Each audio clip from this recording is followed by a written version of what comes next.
I'm a millennial, I don't like doing it this way. Morning everybody, welcome back to Kiwi Farmer. So today's video is going to be explaining some fencing stuff. So we're going to do a Taranaki gate with a self-tightening mechanism, and then we're going to show you some fencing knots, probably the 4 or 5 main knots that I use. Just had a few requests of just to explain a few of those, so we'll go into a bit more depth there. But we're up on the hill, so this is a track we cleaned off with the digger to fix that fence with a slip, and then we're putting a Taranaki gate in here. So you saw me do that, stay post. Now it's all dried out nicely. This is some timber that we've been milling off the farm, so some Douglas fir or Oregon 6x2s, so it's turned out really nice. I need a plane to plane those edges, but they're looking really good. So what we've got here is our self-tightening mechanism. I'll get it out of the shadow so you can see. So I hadn't seen these until we came here onto this farm, and they already had some out the back. So this is one I've just made up.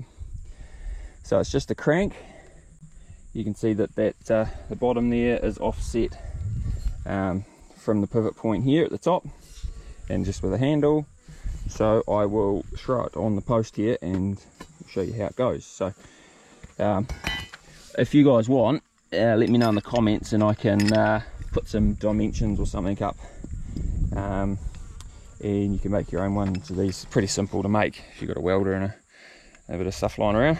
So then these are the 2 other bits that go with it. So this bit here fits into the bottom with the foot like that, and then this bit here is what hooks onto the top and you crank it round. So we'll set you down and we'll drill some holes and throw this part together, and then we've got our netting over there with a batten on it, which we'll wire to this post, and then we stretch it out, tie it off. You can use some barb along the top. Don't really like barb, but there is a time and place for it. So, and this is a time and place. Stop the kettle rubbing on it and giving it too much grief. So yeah, these are the cows that we weaned, so they've been in this paddock since weaning. Still a bit more to eat in there, but they'll be quite happy in there for a wee bit longer.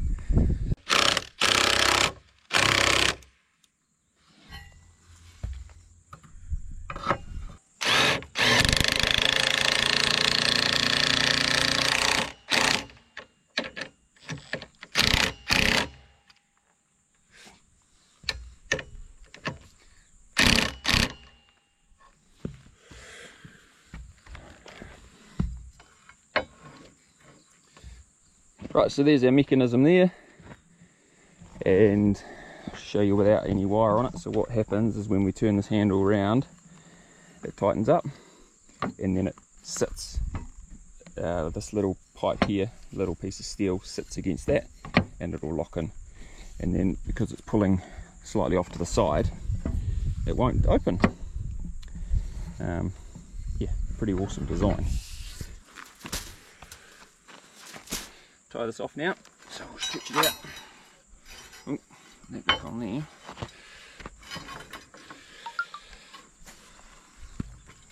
You want to just tie it so it's firm.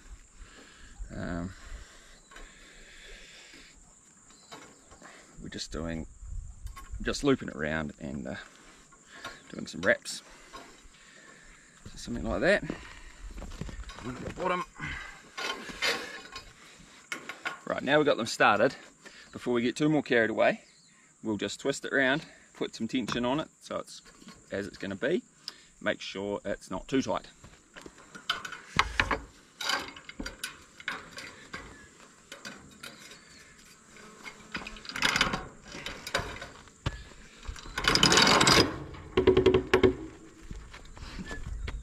So there we have it. I just got to finish tying that off. And as you see, hopefully you can see that little bar there hits against that, so that's what locks it, keeps it from coming undone. Right, so there we go, all finished. Battens in the middle, barb on top. Got our crank all sorted, so it's going to sit there quite happily, like that. So yeah, job all done. Might have to come and just shovel some stuff under that hole just there, just stop some lambs getting under there, but no, very good, happy with that. All tidy up. We'll tidy up and get on to the next job.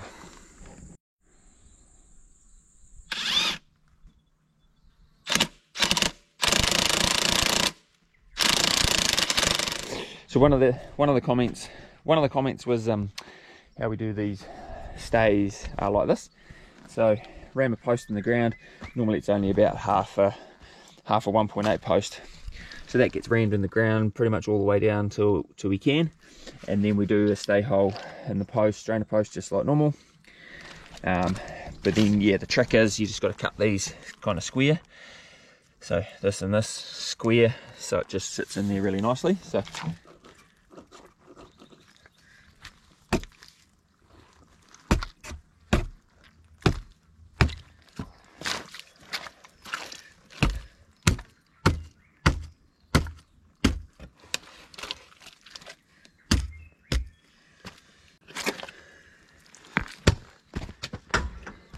there we go.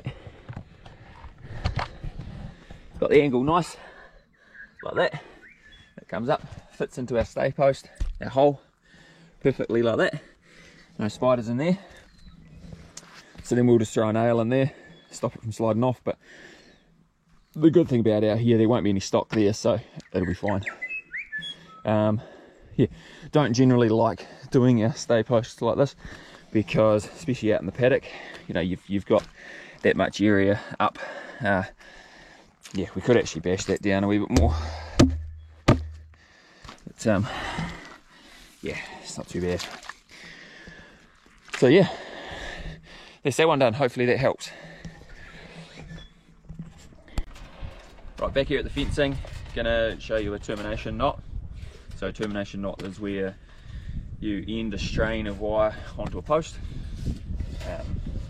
So what I do is you give yourself about 2 hand lengths, make a handle, bring it around to make a tight loop, and then you grab your long piece of wire, you put it underneath, so your tail's over top, and then your tail goes in between.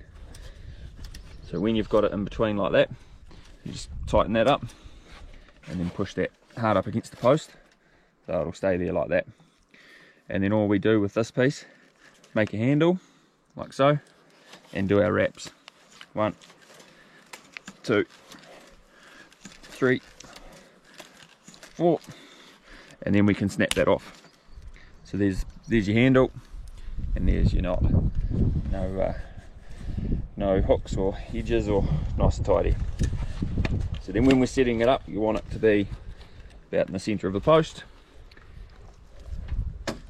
Yeah, termination knot.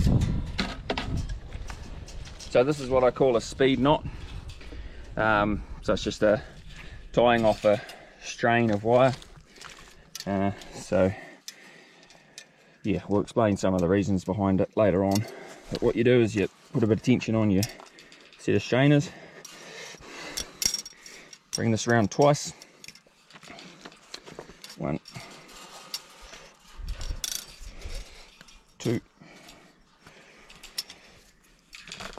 And that piece there lays against this wire. This piece comes down. Bring it right down. And start your wraps on your wire. 1, 2, 3. Make your handle a bit bigger. 4. Now we can snap that off. Make another handle on the other piece of wire there. 1, 2, 3, 4. Snap that off. Let it go.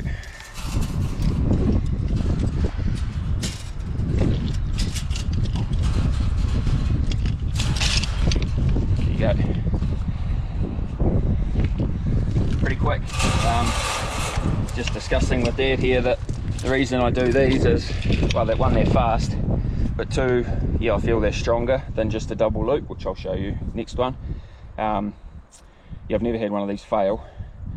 And then also discussing that on an electric fence, these here would be quite good because they conduct electricity through that wire around the loops across here and onto this wire. Yeah, so there's a lot of areas to conduct the electricity through that knot. We're joining 2 pieces of wire together. So what I use is a figure of 8. So all you do is on your leading wire that you've got a hold of, bring it around, make a loop, got a handle or a tail, and then this is the piece you're joining onto, so that comes up through and over the top, so it looks like that. And then all you do is, what I do to remember it, is you bring your tail around, so it's same, parallel to that one, or the same as that one, and then give it a kink. That one now comes under your leading wire, and you push that through, and you grab hold of it, pull it. That's your figure of 8. But with a figure of 8, to get it tight, you need to put a strainer on it.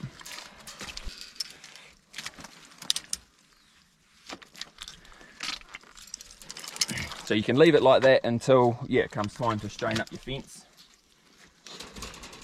And then what we do, just chuck a strainer on here. Probably not going to be long enough. Yep. So that's it pulled up. You can either do it with pliers or a claw hammer works. So you just put it over the knot like that to stop the knot spinning. You grab the tail, it comes over top of this one, and then you do your wraps. Just a couple of 2 or 3 wraps will do. Break that off, switch over and do this one. So this one will come under because you're just following that loop like that. One. Oh.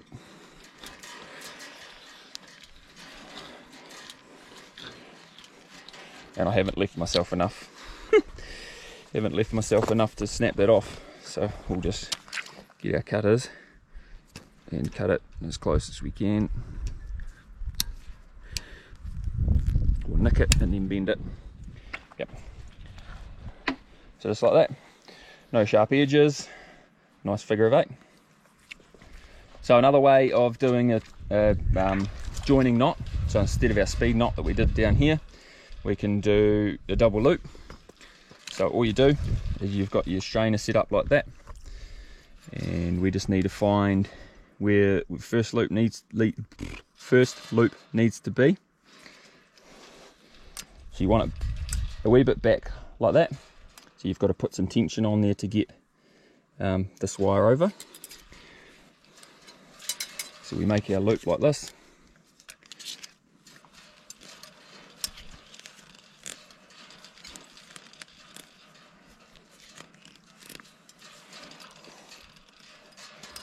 Snap that off. So we've got it like that. All we do is pull some tension on our strainer, so that'll slide right the way down to the bottom, and then all this does is come over just like our speed knot, and we start wrapping. 1, 2, 3. Break that off.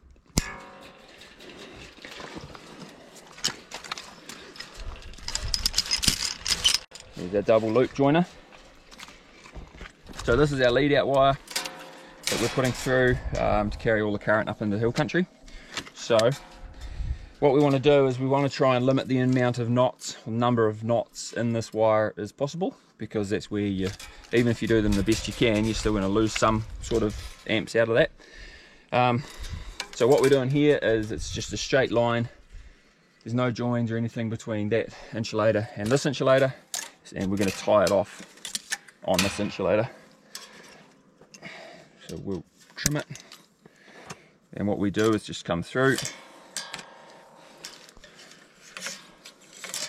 and through like that, put some tension on the strainer once again, and then make it as tight as possible. Bring it up around, make a handle, hold it as firm as you can, and start doing your wraps. So this wire is this wire is what specific lead out wire, so it is aluminium coated 12.5 gauge wire. Yeah, sold specifically for lead out conditions. So this is we've got it running all the way from the unit to the top of the hill, way up here, and so it'll conduct 3 times as much electricity. So it'll allow 3 times as much electricity to flow through the wire as a normal 12.5 gauge zinc coated like that. So yeah, makes a big difference. So then this is just connecting the electric wire to the lead out. So these electric wires are the same aluminium coated 12.5 gauge wire. So we've got no limiting factors all the way through our fence. So what I do is just leave the space of a pair of pliers. I'll show you that in a minute. And we just do our wraps.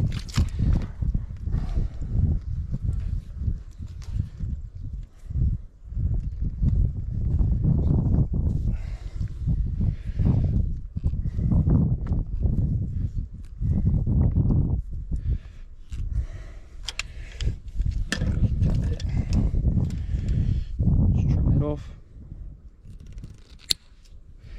like so, and then what we've got here are some joint clamps.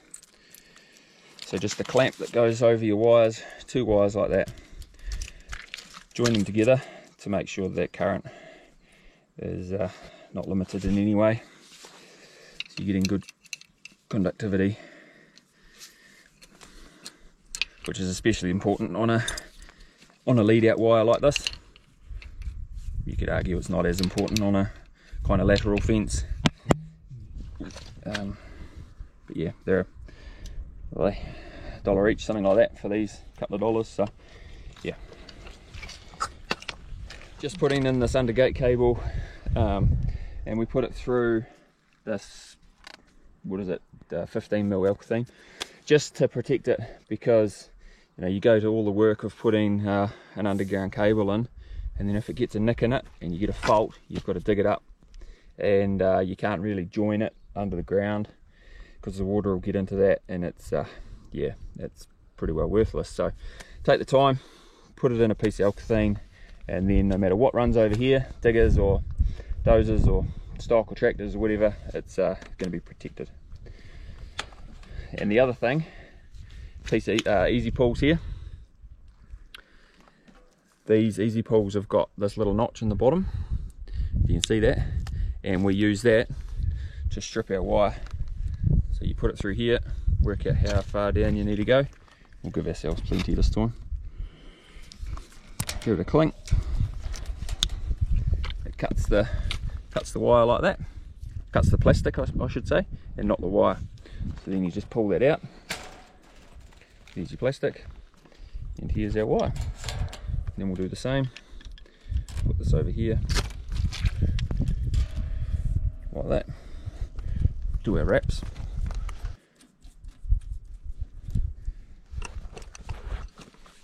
You got to be careful when you tighten these up. If you get too overzealous, tighten them up, you can actually snap your wires. I only know from experience. So another thing I got when I bought the Stay Post Borer is this little hoodaki here. So it's from GoFence, Gold Pine. Fits on your impact driver. All you do is put your gudgeon in there like that, and it winds it in. So we'll show you how it works.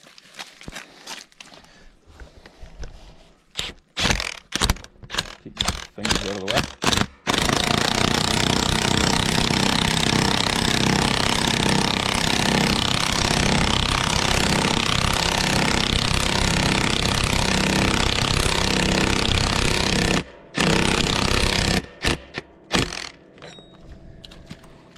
Easy as that. Yeah, and it doesn't fit on the old ones. So we've got to wind this one by hand. So the slow way. Yeah.